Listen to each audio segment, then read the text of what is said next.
Hey, welcome back. Today we're looking at the Iliad, Book 21, which picks up right where the last book left off as Achilles runs through his killing spree on the field. But before we get into the action of this book, let's look at some of the main characters. First of all, we have Achilles, who is still bent on destroying the Trojans. He is merciless, he is brutal, all stemming from his incredible anger over the death of his friend. In fact, that's really all he can focus on. And his anger and his violence is so intense that at one point he even fights against a god, reminding us all the way back in Book 5 of Diomedes. Among the other human characters is a man named Lycaon, who is another prince of Troy. He's a half-brother of Hector and Paris, and he's just somebody who is in the wrong place at the wrong time, often. His death is going to impact the book, and because of that he seems a pitiful and tragic character. Later in the book we're going to look at Agenor, who is one of the princes, the son of Antenor, and he's going to face the dilemma of wanting to run away but feeling the need to stand firm for his men in a moment of crisis. And we'll see how he wrestles with that moment. This book heavily features the gods, and most importantly in this book is the character Xanthus, who is the river god. He's also called Scamander, and he alternates back and forth between those two names. Xanthus is his sort of Olympian name, and Scamander is the name that the humans give him. But he, as the god of the river that flows right outside of Troy, is going to get very angry at Achilles. And his anger at Achilles is ultimately going to turn to a rather powerful attack against Achilles. And we'll see his fury at Achilles' violence against the people of Troy. On the other hand, we get to see Hephaestus again, who comes out as a very powerful fighter. Most of the time he's this sort of meek and quiet god who sits in the background. I mean, he's the lame god, he's not a big showcase god, and he's generally rather pleasant, as we saw in the previous books, like Book 18. But in this book, we're going to see how Hephaestus's meekness is not a sense of weakness, but rather restrained power. And when Hephaestus lets himself go, it is very impressive. We also get action from most of the other Olympian gods here, but I'm going to save talking about them until we get to the end of this video, where I go over some of the key features, because it's really their symbolism that matters here, although their actions are very dynamic throughout this book. Okay, let's look at the action of Book 21. The book picks up exactly where we left off. At the end of Book 20, Achilles was absolutely slaughtering everyone. It was a bloodbath. He was chopping people down gruesomely and rolling over them with his chariot, and we had blood everywhere. It was gross, right? So at this point, we pick back up with the Trojan army being completely split in half, as Achilles just tears right through it. And so half the Trojan army escapes towards the city, and the other half, in order to get away from the killing machine Achilles, moves towards the river. Hera tries to cloud the skies and keep those heading towards the city from getting there very quickly. And Achilles turns and begins slaughtering through all those Trojans who are hemmed in by the river. A lot of them fling themselves into the river and get washed away in the process, but he's just chopping them all down as they're trapped there right in front of him. And his brutality continues. One of the people he meets there is Lycaon, who is a young man, the son of Priam, but only the half-brother of Paris and Hector. He is not the son of Hecuba. And he's already had a stroke of bad luck. In the past, he was captured earlier by Achilles, and then ransomed back to Troy. And it took a long time and a long process, and it was miserable, and he's only been back in Troy for 12 days, when all of a sudden he's caught by Achilles again. And he gets swept up in the river and washed down, and so he's all discombobulated, and Achilles comes upon him. And knowing he's no match for Achilles, and knowing he's not prepared to fight Achilles, Lycaon just kneels down and grabs Achilles' knees and begs for his life. It's worked once. And he reminds Achilles that he's not the full brother of Hector. I mean, we didn't come from the same womb or anything. Please don't kill me. And Achilles says, you should have caught me on a better day, but my best friend just died, and I do not care. I do not have any pity at all for Trojans. And so then he stabs him in the neck and kills him. And we see again Achilles' continued brutality, his complete coldness now that he has experienced this grief and this hardness. It's hardened him and made him ruthless.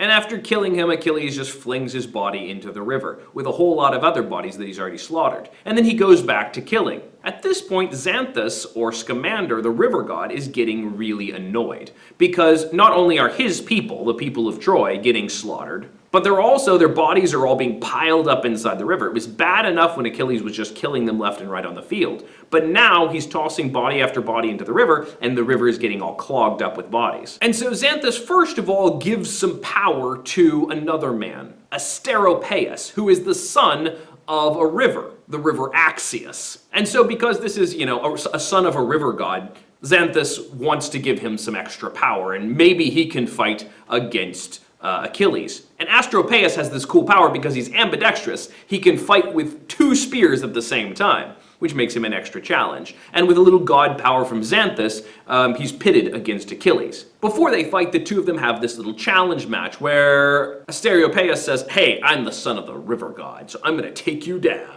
Asteropaeus throws both of his spears at Achilles at the same time. Achilles is only able to block one with his shield. The other one cuts through his arm, but it's only a grazing blow. And then Achilles throws at him, but misses. The spear is thrown so hard, it digs deep into the mud of the river. And so as Asteropaeus runs over and tries to pull Achilles' spear out of the mud, but it's stuck too deep, and he's yanking and yanking as Achilles trods right up there to him, and then Achilles cuts him down. And as he cuts him down and kicks him over into the river, he says, "Well, you may be the son of the river god, but I'm descended from Zeus ultimately. My great-grandfather was Zeus. So, boom, I win." And then Achilles turns around and starts slaughtering more people, and he kills several more before finally the river god can't take it anymore. So Xanthus takes human form, and it describes how he rises out of the river. The river sort of forms into this human form. And he goes, "Achilles, enough. Stop killing people in the river. Go kill them on the plain if you want to, but don't clog up my river with bodies anymore." And Achilles is like, "All right, whatever, sure. I guess I'll agree with you since you're a god."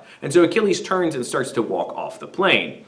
But at that moment, Xanthus turns to Apollo and is like, "Apollo, you gotta stop this guy. Get Achilles." And Achilles is a little ticked off at Xanthus saying that, and so he jumps back in the river and tries to fight Xanthus. It's really hard to fight a river. And there's a pretty fantastic fight scene that goes on for some time in which Achilles struggles against a water god. And this massive amount of water that Xanthus is able to just pour over Achilles makes for a pretty unfair fight. Not to mention that, he's literally a god. So Achilles attacks him, and Xanthus makes this flood wave that knocks Achilles back. And Achilles grabs onto this elm tree, but the wave is so strong it actually rips the tree up by the roots and washes Achilles away. Achilles manages to just scramble out of the river for a moment, but Xanthus is not done with him, so Xanthus makes the water come up and chase after Achilles. And so Achilles runs in front of the wave and occasionally turns around and tries to fight it back. But each time he tries to fight, the flood sweeps his feet out from under him. Till finally he's getting a little desperate, and so he prays to Zeus. "Father Zeus, to think in all my misery not one god can bring himself to rescue me from this river. Then I'd face any fate, and no god on high, none is to blame so much as my dear mother. How she lied to me, she beguiled me. She promised me I'd die beneath the walls of the armored Trojans, cut down in blood by Apollo's whipping arrows. I wish Hector had killed me, the best man bred in Troy. The killer a hero then, and a hero too, the man whose corpse he stripped. Look, what a wretched death I'm doomed to suffer, trapped in this monstrous river like some pig boy swept away, trying to ford a winter torrent in a storm. Of all the pathetic deaths, I'm gonna die in a river, being washed away. I don't mind dying on the battlefield. I've already been told I'm supposed to die in front of the walls of Troy being shot down by arrows. But to die like this stinks." And so Poseidon and Athena swoop down and grab his arms and straighten him up and give him support as the river is washing around him. And they tell him to get back to work, keep fighting those Trojans, keep slaughtering them until he comes all the way to Hector. And so then they send him off again. And so Achilles turns and starts charging over the plain again, but Xanthus does not want to be done with him. And so he begins to rush after Achilles, washing and flooding the entire plain. And so Xanthus then turns to the sister river, Simois, and says, "Come on, help me out here, the two of us together. Let's flood and destroy Achilles so that he doesn't get Troy. We don't want him to take Troy out. Wash him away, wash him away. Neither his strength nor splendid build can save him. Not now, I tell you, nor all that glorious armor. Now, somewhere under our floods, that gear will sink, immersed deep in slime. And I'll roil his body round in sand and gravel, tons and spills of silt. Achaeans will never know where to find his bones, never collect them now. I'll bury that man so deep in mud and rocks, that's where his grave mound will be piled high. And then, no need in the world to raise his barrow high when comrades come to give him royal rights." And so as he continues to harass Achilles, Hera turns to her son Hephaestus and says, "Do something about this river. You're the one who can take out Xanthus here. Don't stop toasting him until I say." And so Hephaestus says sure, and so he lets loose his flames. Hephaestus launched his grim, inhuman blaze. First he shot into flames and burned the plain, ignited hordes of corpses, squads Achilles slaughtered. He scorched the whole plain, and the shining river shrank, hard as the autumn north wind hits a leveled field, just drenched in a downpour, quickly dries it off, and the farmer is glad and starts to till his soil.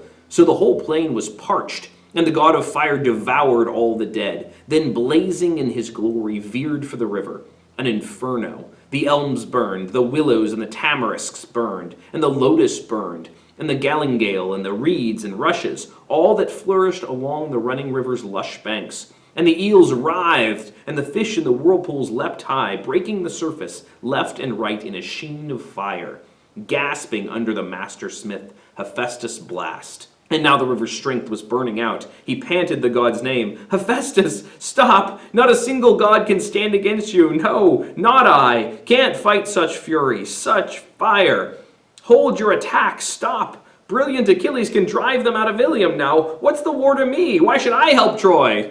I quit, I quit, I quit! Tap out!" And then Xanthus turns to Hera and begs her to stop her son Hephaestus. So, normally you think of water beating fire, but in this case you get the fire hot enough and the water just evaporates right away. In the end, Xanthus swears he will do absolutely nothing to try to stop Troy's burning ever again. "Just take the city, I don't care, just leave me alone." And so Hera says, "Okay, Hephaestus, that's enough, thank you, honey. No need to fight with the other gods over these mortals." But now we shift to a really fascinating part of the book, because this battle between Hephaestus and Xanthus seems to trigger an all-out war against the gods. And we sort of saw this coming in the previous book. Remember how it talked about the gods joining the field, and how they were all sort of at odds with each other? This is the moment that we actually get to see them duke it out. And we get this series of one-on-one matches where the gods who support the Trojans fight against the gods who support the Achaeans. And it's some fun matchups. Ares versus Athena. First of all, we have Ares fighting against Athena. Ares is angry because remember what Athena did to him all the way back in Book 5. When she helped Diomedes spear him in the gut. And so he's back for revenge, and he charges against Athena. "I'll get you!" And he throws a spear at her. She blocks it with her shield, and then she picks up a big rock and creams him, knocks him flat, smacking him in the neck, loosing his limbs, and he collapses on the field. And it describes how enormous he is as he collapses. He crashes over 7 acres, and Athena laughs in his face. And then she turns on Aphrodite. Athena versus Aphrodite. Aphrodite doesn't stand a chance against Athena. Athena gives her a quick pummeling and tosses her down on the ground next to Ares. And so then the next matchup is between Poseidon and Apollo. Poseidon versus Apollo. And Poseidon's like, "Hey, you want to fight over all these Trojans? Remember how worthless these Trojans are anyway. I don't know why you're fighting for them, but I'm ready to duke it out with you." And Apollo's too cool. He's like, "Nah, I'm not going to fight over mortals. Peace out." And so he walks away, leaving Poseidon in charge of the field.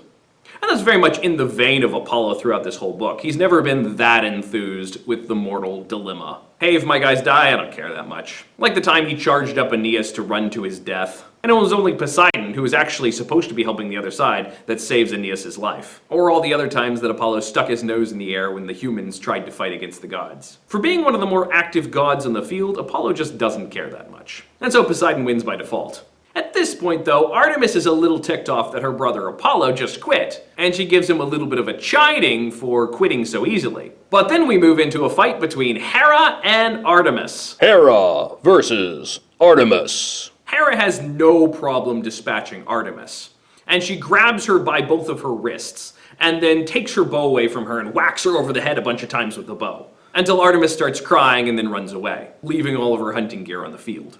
And so we come to our final matchup, which was between Leto and Hermes. Hermes versus Leto. And Hermes immediately says, I don't really want to fight you, you can win this one. Have a good time, bye-bye.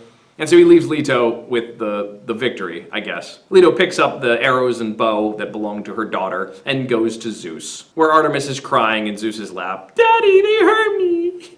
Your wife hurt me. Back to the battlefield. The Trojan army is in shambles after Achilles has torn through it, and they are heading for the city as fast as they can. Priam looks out over the wall. He sees the army just completely destroyed, and he says, quickly, open the gates, get as many of them in as we can. Achilles is going to kill them all. But there's one man who is standing there turning towards Achilles and thinking maybe he should step up and do something, and that is Agenor. As the army floods towards the city, Agenor turns and looks back at Achilles, and he has this internal debate with himself. Should I run with the army? If I do, Achilles is too close and he's too fast, he'll probably kill me. Or should I run a different direction and maybe try to evade Achilles? Well, he's probably still going to chase me down and kill me. Or maybe I should just face him down. Maybe that will give me a chance. I mean, after all, he is human, maybe I can take him out. And so Agenor chooses the path of courage here, which will also help give the rest of the army a moment to get back inside. And so he turns and he braces himself to face Achilles. And it uses a great epic simile to describe him as a panther who's been cornered. Yeah, she's probably gonna die, but she's going to go down fighting.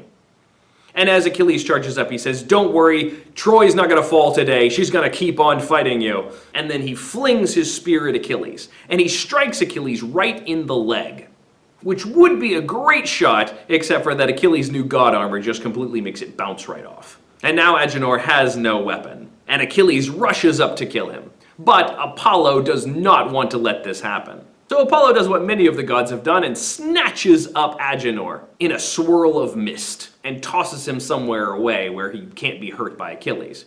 But instead of simply leaving the place blank and letting Achilles charge on and kill a whole bunch more of the Trojans on their way to the city, Apollo takes the form of Agenor to distract and mislead Achilles, and then he begins sprinting away, but only just fast enough to keep Achilles chasing him. Now, Achilles is a really fast runner. In fact, his epithet is Swift Runner Achilles. And as he chases after Apollo, thinking it's Agenor, Apollo leads him further and further away from the rest of the army, giving them a moment to get inside. And they scramble as hard as they can to get inside those doors. And Achilles heads off after Agenor, determined to kill him, not realizing he's being tricked by a god. And that is where Book 21 ends, leading us to the big climax in Book 22. Okay, let's talk about a few of the key features in this book before we go on. The first is repetition. Agenor, in his speech, internal speech, where he's wondering whether he should run or fight, repeats a lot of lines that have shown up earlier in the book. Part of the poetry, the oral tradition, this great long poem that was originally composed orally and then memorized and recited. Some of the repetition helps the poet and the performer to be able to repeat it. And so, for instance, we have lines from this speech that mirror lines from the speech of Menelaus, when Menelaus was trying to decide whether to fight or back down, and other places as well. There's also the imagery of defying the gods and defying fate. Achilles knows what his fate is, and he is fighting with that in mind, but he's also willing, at times, to fight against the gods, who in some ways are the embodiments of fate, or at least the workers of fate. And so when Achilles is willing to fight against the river, in some ways that is him being so angry and so determined that he keeps fighting against his fate, much like we saw in Book 5 with Diomedes. There's also generally the symbolism of the gods here. When the gods go head to head and suddenly start fighting each other, we saw that coming in the previous book. And Zeus seemed to enjoy all of this conflict. He's sitting up there just laughing at all of them while they fight each other. But there's also a conflict of ideas. Remember that the gods are sort of projections of human passions, projections of human ideas. and they each have their own domain. And in this conflict, we see some of the conflict between major ideas. We have Athena, who's the goddess of wisdom, who ultimately uses her wisdom as battle strategy, going against the god of war. Now, his war is just violence. Hers is strategy, and so she wins every time. But wisdom also beats love and lust and those passions. So Athena always wins against Ares and Aphrodite. Hera versus Artemis is also interesting. Hera is the god of the home, the god of marriage and of fidelity.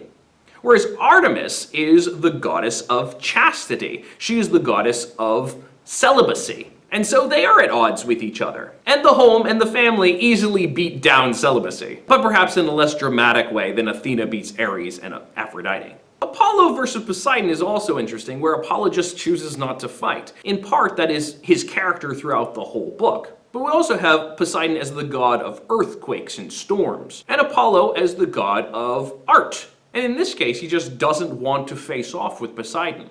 Neither does Hermes, the messenger god or the healing god, want to fight with Leto. And Leto is the goddess of motherhood, demureness, and she's a gentle god. She's not really a warlike god, and Hermes doesn't have any inclination to fight her. There may be other reasons why these battles go the way they are. In any case, it feels heavily symbolic and worth looking into. Thanks for watching. Next time we will look at the big climax of the book. It's the moment we've all been waiting for. Book 22 is it. Thanks for watching. You can click to subscribe or watch another video, and I'll see you next time. Bye-bye.